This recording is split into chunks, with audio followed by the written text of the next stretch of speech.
Cambridge Muslim College, training the next generation of Muslim thinkers. Bismillah, alhamdulillah, wassalatu wassalamu ala sayyidina Rasulullah. Thank you very much for the generous introduction. Welcome to CMC, everyone. I hope everyone is enjoying the retreat as we are. Today, the title of my talk is Finding the Path from Within, Identifying Qualities of the Self. And hopefully we'll be able to see how the discussion of self-reflection and self-knowledge is a wide discussion within our tradition. In this talk, I will be talking about three aspects of self-knowledge or self-reflection, which are highlighted in our Islamic tradition. The first one is the theological impact of self-knowledge, how your knowledge of your own self help you increase your knowledge of the divine subhanahu wa ta'ala. The second and most important for this talk is the significance of self-knowledge in spiritual path, how your knowledge of your own self helps you increase and elevate your spiritual status, how identifying your own qualities give you better or greater understanding of the tariq ila Allah subhanahu wa ta'ala, your spiritual path to Allah subhanahu wa ta'ala. And the third, which is an implication or a practical implication of the second, is the legal impact, how your knowledge of your own self gives you greater understanding of your religious responsibilities, and improve your practice. As for the theological impact, I'd like to start off by the famous narration, some of you may have already heard it, which says, those who know themselves know their Lord. مَنْ عَرِفَ نَفْسَهُ عَرِفَ رَبَّهُ. This narration is attributed to the Prophet ﷺ in some weak narrations, yet it is also attributed to Imam Ali rahimahullah ta'ala, radiallahu ta'ala an, and as well as in the Sufi works attributed to the famous 3rd century Sufi mystic scholar Yahya ibn Mu'adh al-Razi. The authenticity of this narration, of this narration aside, this statement, those who know themselves know their Lord, have attracted many scholars to offer some insights on what it means. How is it your knowledge of your own self help you in the knowledge of Allah subhanahu wa ta'ala? Imam al-Nawawi, for example, the famous hadith scholar of the 7th, 13th century, he said this narration, which he problematizes its attribution to the Prophet ﷺ, but he says it refers to the contrasting nature of the human being and the divine being, meaning when you realize your own nature, you understand by contrast the divine nature. So if you understand your temporal nature, then you understand the eternal nature of the divine. If you understand your annihilation, your fana', then you are able to understand by contrast the baqa of Allah subhanahu wa ta'ala, the subsistence of Allah subhanahu wa ta'ala. So Ibn Taymiyyah, who died only a few decades after Imam al-Nawawi, has also offered a much more complicated insights on how to understand this narration. He says there are three main ways to understand how your knowledge of your own self, or how those who know themselves know the Lord. The first one, or the first way of understanding this, is through the level of reflection, i'tibar. He says, when you know that you have life, when you're alive or knowledgeable, have certain qualities, then you do understand when Allah subhanahu wa ta'ala reveals about himself as having eternal life and speech and powers. You can understand by the commonalities of these two names. You have a life, Allah subhanahu wa ta'ala has a life. Although these your life is limited and temporal, and the divine life is eternal and absolute. But if you don't have this equivalent, or if you don't have this name in yourself, you may not be able to understand what Allah subhanahu wa ta'ala has revealed about himself. So in this way, for him, the level of reflection or the level of i'tibar for your own qualities will help you understand what Allah subhanahu wa ta'ala has revealed about himself. The second level is closer to the level Imam Nawawi has spoken about, which is the level of muqabala, the contrast, comparison between human beings and the divine. Again, your fana is compared to the baqa of Allah subhanahu wa ta'ala. Your limitness is compared to the absoluteness of Allah subhanahu wa ta'ala. The third level Ibn Taymiyyah talks about is the level of inability, ajz, which actually suggests a sort of reversed interpretation of this saying. The saying goes as, those who know themselves know their Lord, right? Man arifa nafsahu arifa rabbahu. He says, you are actually unable to know yourself, to know your true self, to actually understand your essence. So if you can't understand your own self, then you will not be able to reach the reality of Allah subhanahu wa ta'ala and the essence of Allah subhanahu wa ta'ala. And it is a different theological level of understanding the true nature of the divine, which our limitness will not render this possible. This theological significance of self-knowledge, as explained in these two examples of Imam Nawawi and Imam Ibn Taymiyyah, is also presented in the Quran. The human self is portrayed as a sign of the divine existence and as a proof against those who do not accept his lordship. In Surah Fussilat, for example, Allah subhanahu wa ta'ala says, سَنُرِيهِمْ آيَاتِنَا فِي الْآفَاقِ وَفِي أَنفُسِهِمْ حَتَّى يَتَبَيَّنَ لَهُمْ أَنَّهُ الْحَقِّ. We shall show them our signs in the horizons and within themselves until it becomes clear to them that it is the truth. On another ayah from Surah Al-Dhariyat, Allah subhanahu wa ta'ala says, وَفِي الْأَرْضِ آيَاتٌ لِلْمُوقِنِينَ وَفِي أَنفُسِكُمْ أَفَلَا تُبْصِرُونَ. And on the earth are the signs for those who are certain in their face, and in yourselves too. Do you not see? The indication of these two Quranic verses upon the significance or theological significance of self-knowledge has been emphasized by many of Muslim exegetes, the Mufassirun.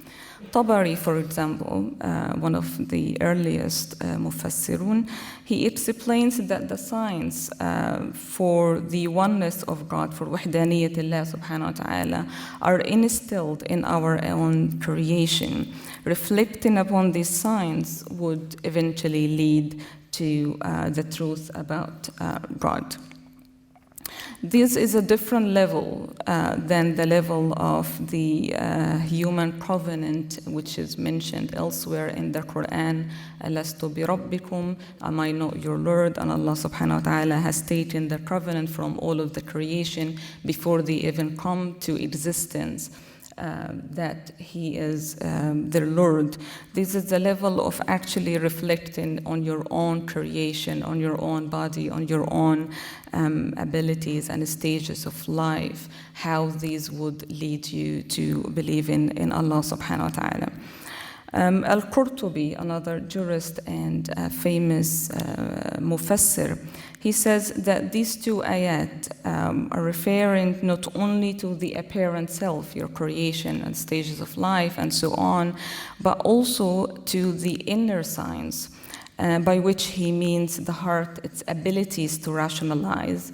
And of course, you know that the faculty of rationalization or the ability to rationalize is connected in the Islamic tradition to the heart more than the mind.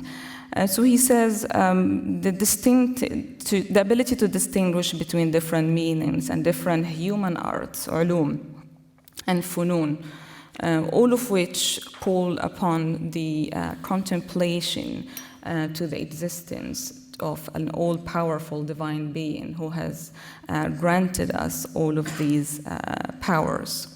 The knowledge of your own creation, your own abilities, and are thus the great science which Allah subhanahu wa ta'ala has challenged us to reflect upon them and not believe. He says, وَفِي أَنفُسِكُمْ أَفَلَا تُبْصِرُونَ. Do you not see? Another great theologian and mufassir, Imam al-Razi, takes the theological significance of self-knowledge to a rather greater level when he's claiming that our knowledge of the science instilled in us, in ourselves, in our knowledge of ourselves, is actually a more complete form of knowledge than the knowledge which are instilled in the universe or on the earth. It says, علم الإنسان بما نفسه أتم. It is a more complete, it's a more perfect type of knowledge. This is a very powerful statement to describe one's own knowledge of oneself. But for Razi, the knowledge of yourself is complete because you are the only witness, you are the only shahid of this knowledge. You are the only observer of your own being and your own qualities and your own self. So this experiential form of knowledge for you is stronger than the experimental form of knowledge which you acquire through investigating the science in the universe.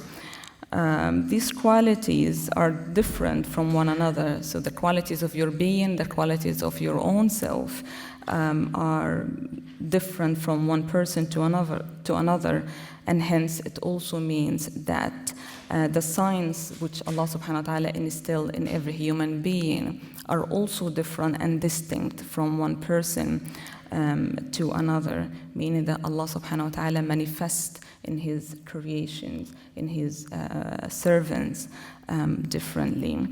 This brings us to another fascinating point Imam al-Razi also raises about the significance of self-knowledge in faith. He says that the ayah is positioned in the future. He said, Allah subhanahu wa ta'ala says, سَنُرِيهُمْ آيَاتِنَا فِي الْآفَاقِ.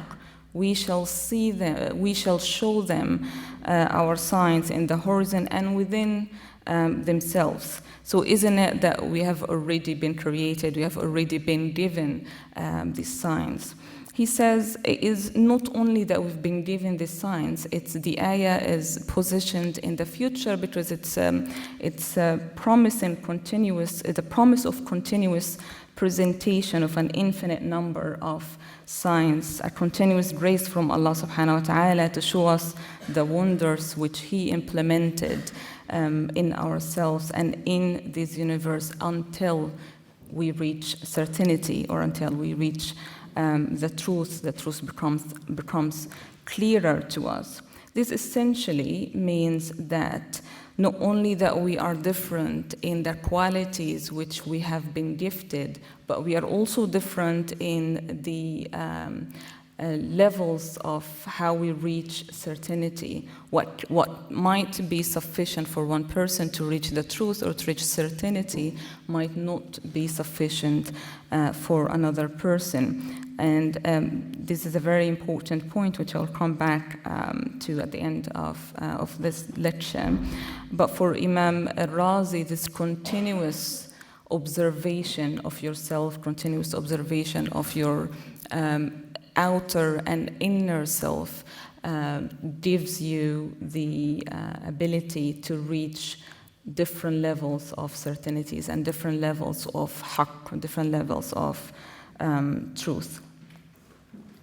So Allah subhanahu wa ta'ala, contemplating on your own creation and observing your own signs and how Allah subhanahu wa ta'ala is communicating to you is key in your spiritual path. Some of the Salaf used to say, I wake up every morning wondering what Allah subhanahu wa ta'ala is doing with me today, not wondering what I will be doing in my day today. So it's a very important distinction where you are observing yourself or you are observing Allah is doing within yourself, or Allah's communication to you through yourself. So this is pretty much the much I wanted to highlight on the theological impact of self-knowledge as explained by our theologians and mufassirun as well as jurists. The second significance of self-knowledge I'd like to highlight in this lecture is the spiritual significance, how your self-knowledge is key to your spiritual elevation, which is not much different from the first one, but we are tackling it specifically from spirituality, which is often equated with the station of ihsan, as it's explained in the hadith of Jibril, when Jibril asked the Prophet ﷺ, ما الإحسان, and the Prophet responded, is أن تعبد الله كأنك تراه فإن لم تكن تراه فإنه يراك. It is that you worship Allah subhanahu wa ta'ala as if you see Him. If you do not see Him, He sees you. This is essentially, this station of ihsan is essentially connected with your inner self, because the continuation or the permanent position of you observing your inner self to see how Allah subhanahu wa ta'ala sees you in every moment of your life requires developing an awareness not only of your intentions, but before that of your motivations. With your motivation to worship, your motivation to work on your relationship with Allah subhanahu wa ta'ala, and so on. This motivation, which you may not realize you have, or you may not realize you do not have, is a key to form the correct intentions, which are the key to achieving sincerity in the station of ihsan. So you start with finding your motivation of worship.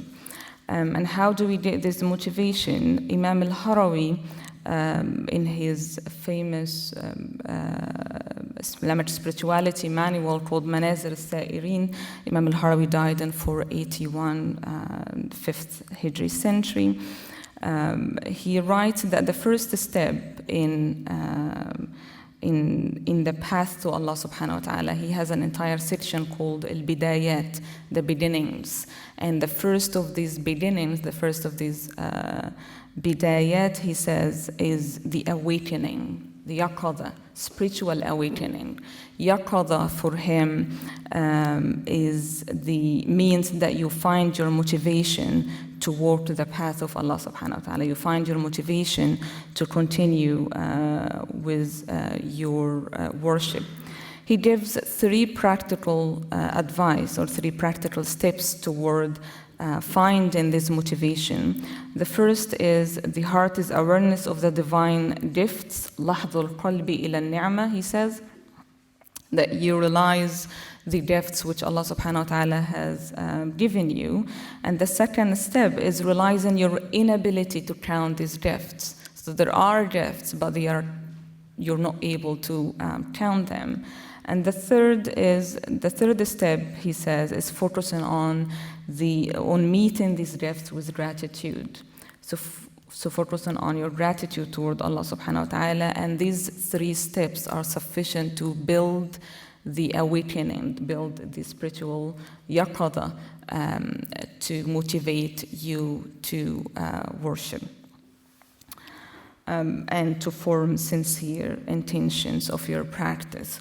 Creating motivation and purifying intentions require practice, and spiritual practice, and that is why Sufis have developed the concept of riyadatul nafs. Riyadatul nafs can be translated as a spiritual self-exercise, to help seekers to correct and build their spiritual habits gradually and mindfully.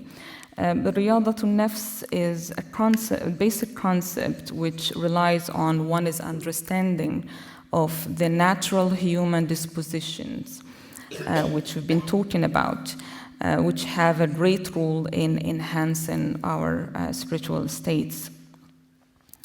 Again, Sufis are also convinced that Allah subhanahu wa ta'ala has incorporated in every person that which aids them in their own path to Allah, and accordingly they suggest that seekers focus on understanding their own nature before choosing their voluntarily acts of worship and invocations. Riyadat al-Nafs is to take and helps you take and abandon practices which need to be done gradually. The two sides of Riyadat al-Nafs, as explained by these Sufi writers, is the first is takhliya and the second is tahliya. Takhliya is the concept which, when you want to get rid of bad morals or get rid of bad habits, and the tahliya is a concept which refers to acquiring morals and acquiring spiritual habits, both of which require practice. And there is a very crucial point in calling this practice or this concept Riyadat al-Nafs, because it is very much compared to Riyadat al-Jasad, a physical exercise. In physical exercise, there are commonalities. Everyone has to have certain nutrition, everyone has to move and do exercises in certain ways, but there are also distinct advice that everyone is given based on what they want to achieve from their physical exercise, or where do they want to go with this, whether or not you want to lose weight. Then you have a certain program, you want to gain muscles or strength, you have different set of programs. Some people never choose to take upon themselves as a physical exercise or a physical program, and they may end up losing, or they may end up missing out health benefits and physical benefits. But in the spiritual exercise or the Riyadat al-Nafs, some people also may never actually have this awakening, have this yaqada and need of starting a spiritual exercise of their own. But what they are missing out is much more than the benefits of religious practice, the pleasures that you get from ma'iyyatillah subhanahu wa ta'ala, the companionship of the divine, but you also miss out in the objective of your life altogether. وَمَا خَلَقْتُ الْجِنَّ وَالْإِنسَ إِلَّا لِيَعْبُدُونَ. So Allah subhanahu wa ta'ala has created us for this purpose, so if we don't work on this spiritual practice or spiritual exercise, you're missing out on the objective of your own creation. But again, just like physical exercise, spiritual exercise have commonalities. Everyone have to do certain acts of worship, but there are also the spiritual exercise which are distinct to everyone based on their own qualities and based on where they are and where they want to go, which again calls for an understanding of these qualities in the first instant.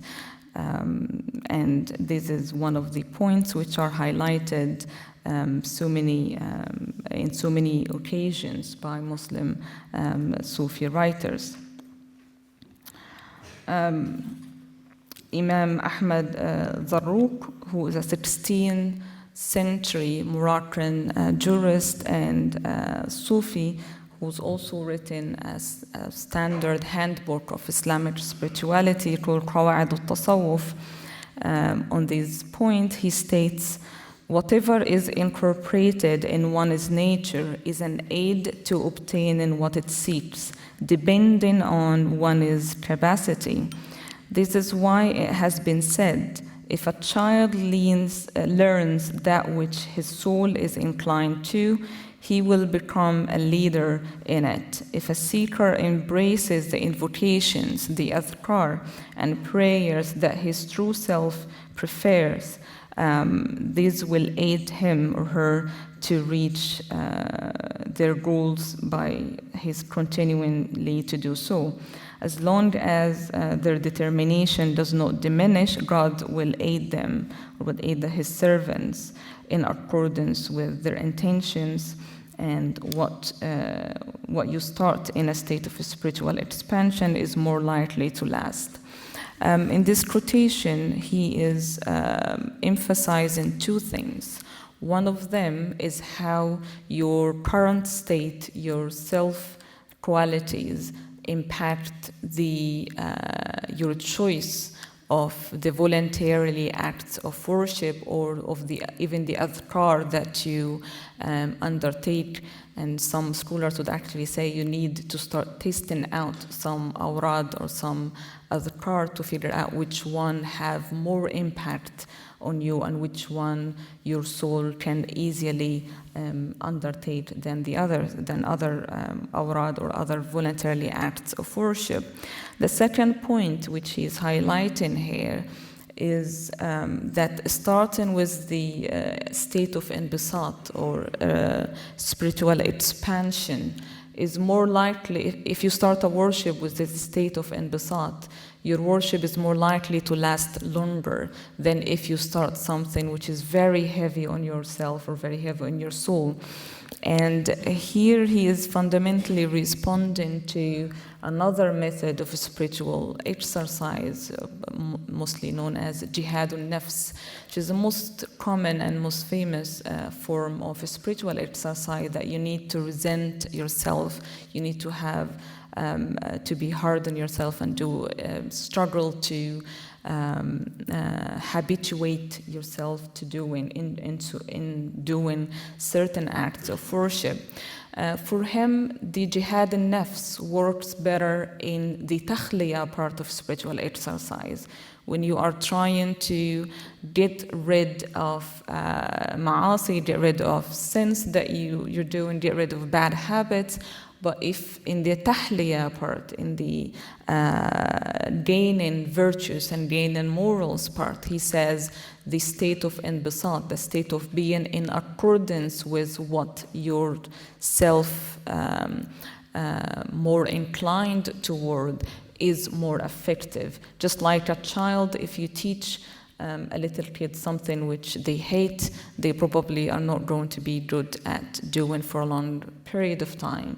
But if you know that they like drawing, for example, and then you try to encourage them to practice this habit or this skill which they already like, they are more likely to become masters in doing so.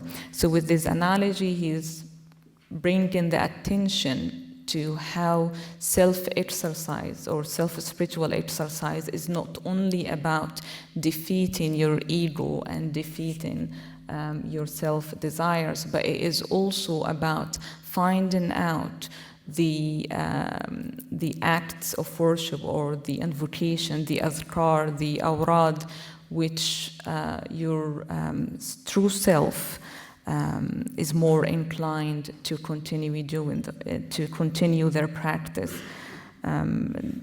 As the Prophet ﷺ, when he was asked about the actions which pleases Allah subhanahu wa ta'ala most, he says, أَدْوَمُهَا وَإِنْ قَلْ, the permanent of actions, even if they are small. So it is more likely that you start with something that you are inclined toward or has a greater impact on your spirituality, even if it is smaller than another act of worship or easier than another act of worship that you choose to undertake just because it is hard on yourself or it is difficult on yourself.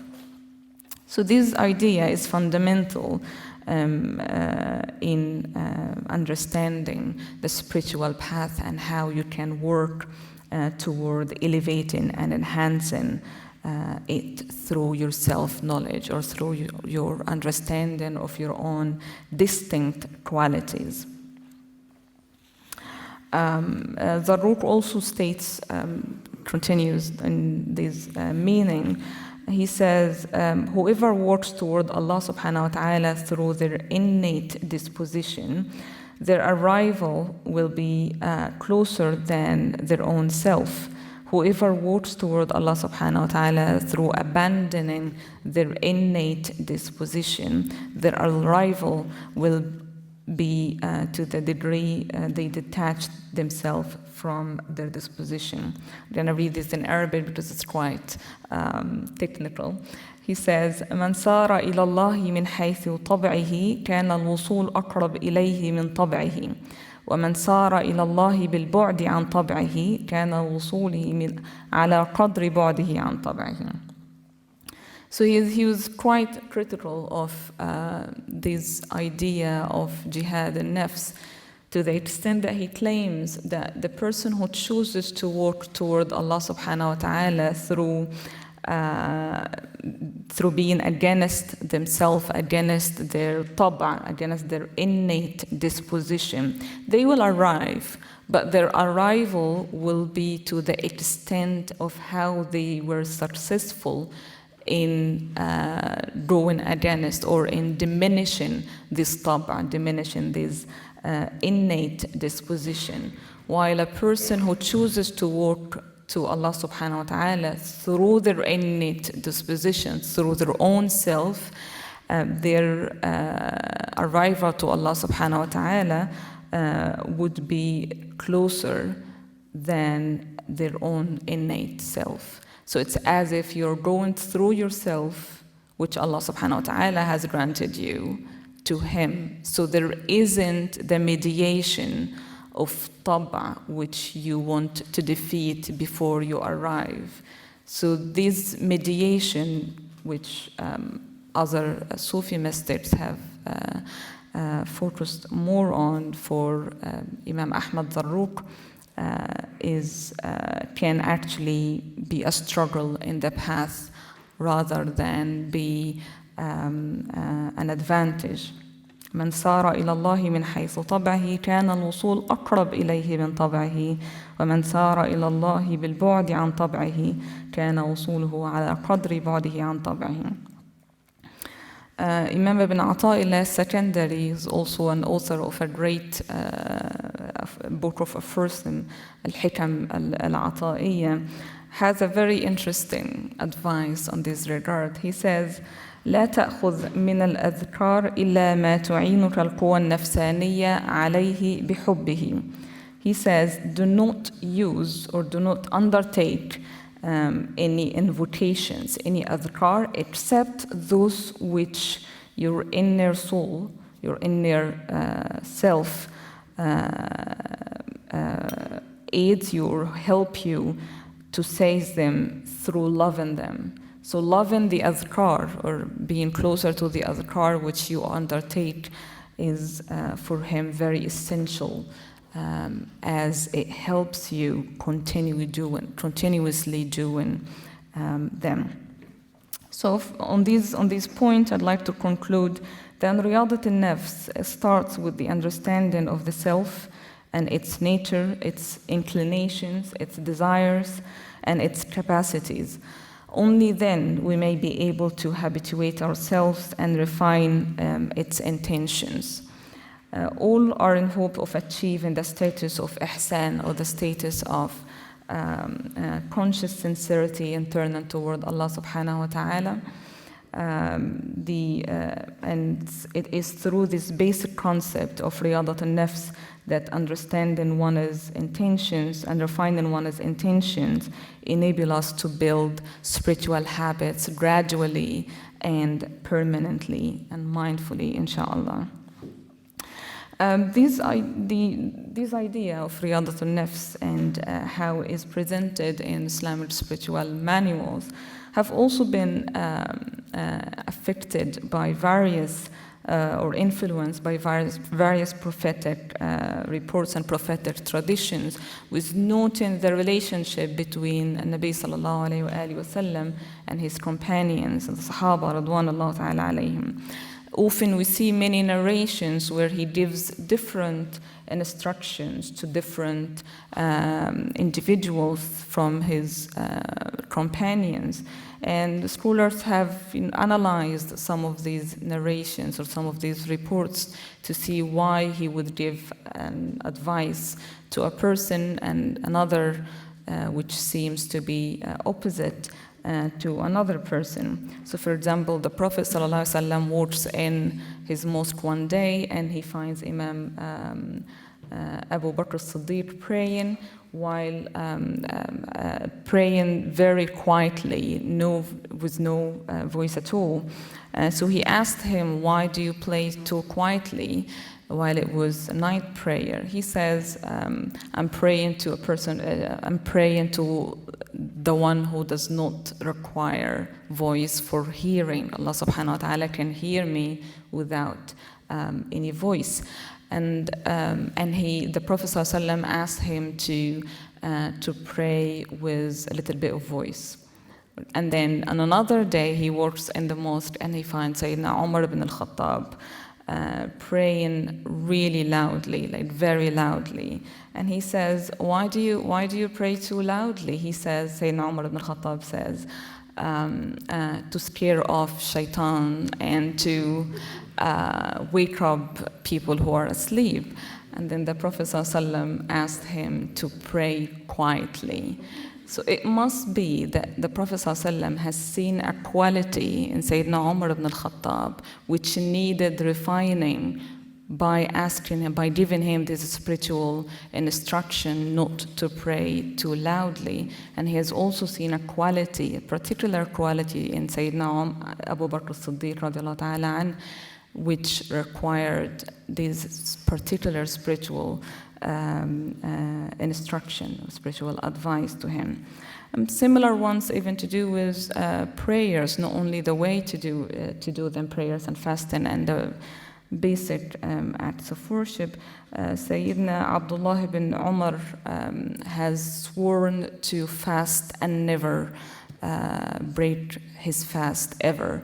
And when the Prophet ﷺ heard that, he asked him not to make continuous fasting, and he gave him an advice to either fast one day and break his fast another day, or just fast Mondays and Thursdays and 3 days every week.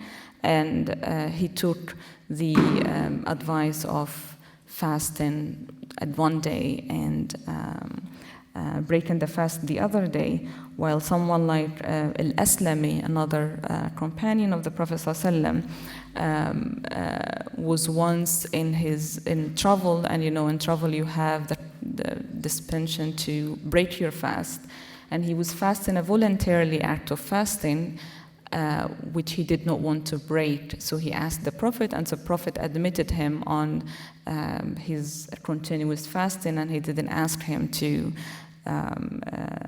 break his fast.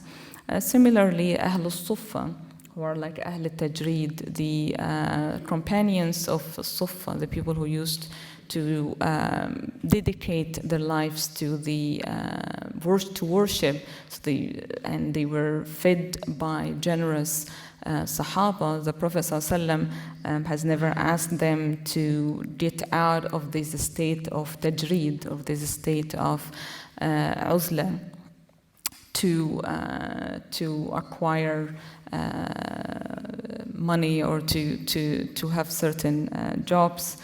While he has done so with other companions who he asked them to seek jobs for their own living.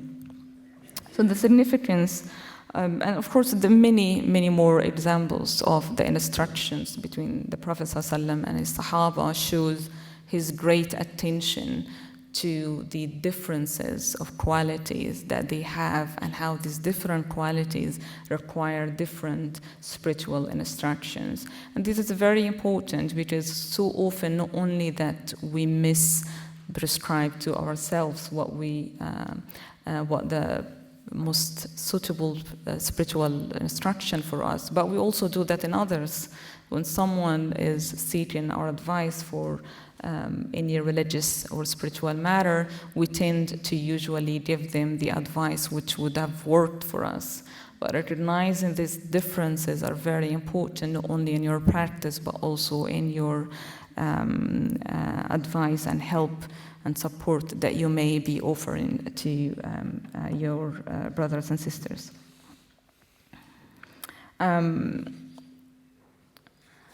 Yeah.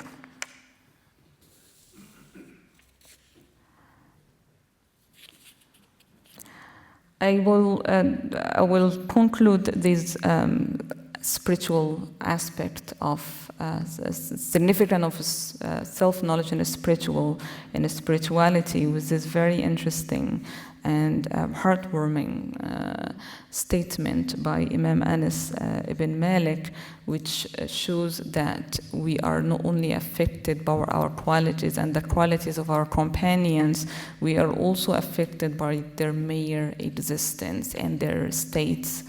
He says, ما نفضنا التراب عن أيدينا من دفنه عليه الصلاة والسلام حتى أنكرنا قلوبنا. He says, we had barely wiped our hands off the earth dust in which we buried the Prophet ﷺ, then we had started to deny our hearts or not be able to recognize our hearts. This basically is for him, or from him, is a way for us to understand that our own spiritual states will also affect the people around us. So we have to be very mindful and careful of how we present ourselves and how we are able to recognize these spiritual states. I'm quite running out of time, so I'm just going to touch upon the third aspect of this talk, and the third and last, which is how the significance of self-knowledge helps you improve your worship or your practice or your ibadah. As mukallafun, or religiously responsible persons, we have general and specific religious responsibilities. Everyone have to fast Ramadan, everyone have to fast 5 days, have to pray 5 times a day. But within the Islamic law, there is a great recognition of the variations of states and abilities and needs, which in turn affect our religious obligations or religious responsibilities. For example, financial status impacts whether or not you pay zakat or whether or not you perform pilgrimage. Your health impacts whether or not you have to fast Ramadan or perform prayers in a specific kind of way. But these are mostly external factors and to do with like the bodily abilities, which are also very important and significant in the Islamic tradition. In Quran, Allah subhanahu wa ta'ala says, لا يكلف الله نفسا إلا وسعها. Allah does not charge a soul except that which is within its capacity. This means that one needs to first figure out this capacity in order for them to better identify their religious responsibilities.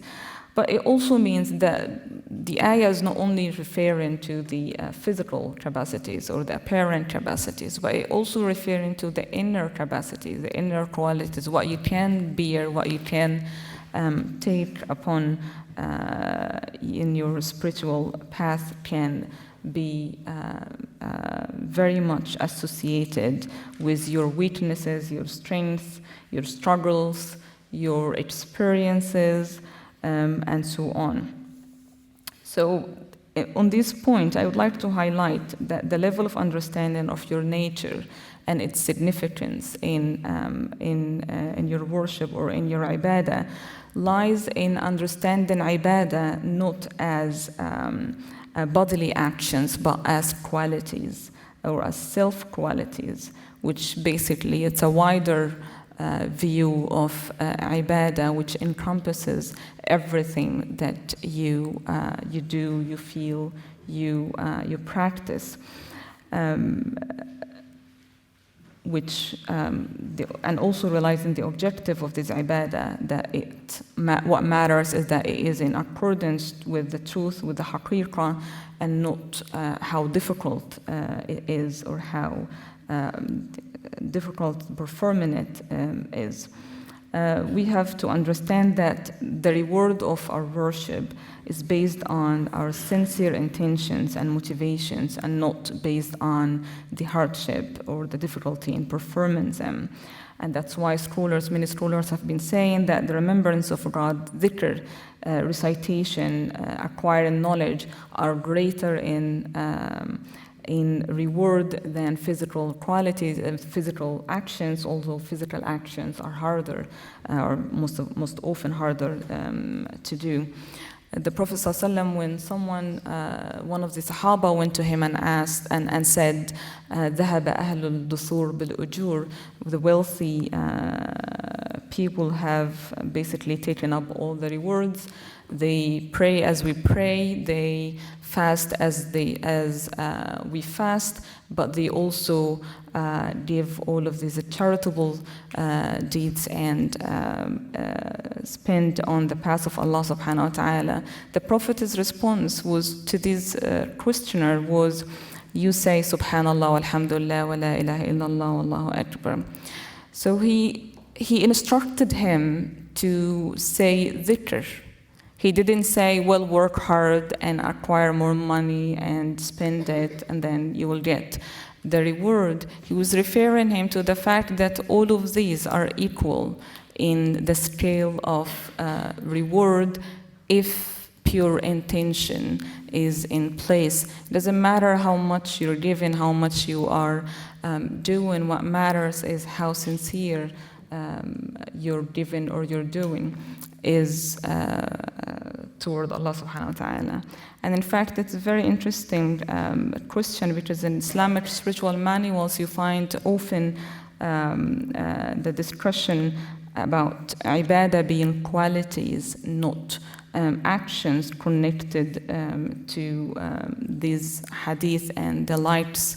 So they say that generosity, giving, is a quality of the self, even if you don't have anything to give. Forgiving is a quality of the self, even if you don't have anyone to forgive. And the opposite is also true. You may be given so much, but you're not a generous person. And you may be saying that you're forgiving people, but you're not a forgiving person.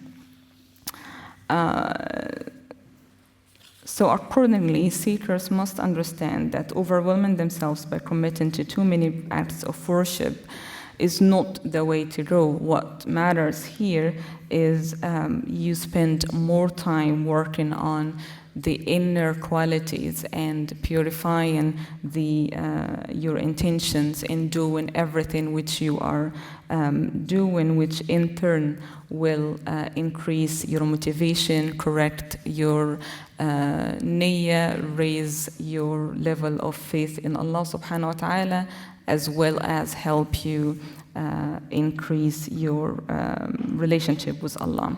So just to conclude, because I'm realizing I'm running out of time, the points I highlighted in this lecture were concerned with the significance, the theological, spiritual, and legal significance of understanding oneself and reflecting upon the distinct qualities of every human being and its role in impacting the level of their faith, spirituality, and worship. It is very important to also remember that the human disposition, fitra, is one, which is the commonality, the space of commonality I talked about throughout the lecture. But the human essence is one, but the individual path to Allah subhanahu wa ta'ala as many as the people who are undertaking these paths. And in the famous Sufi saying, الطرق إلى الله بعدد أنفاس السالكين, the path to Allah subhanahu wa ta'ala is by the number of the people who are walking them, emphasizes these individuality in the path or to Allah subhanahu wa ta'ala. Ibn al-Arabi, and I'll conclude here, Ibn al-Arabi, the famous Sufi mystic, expresses this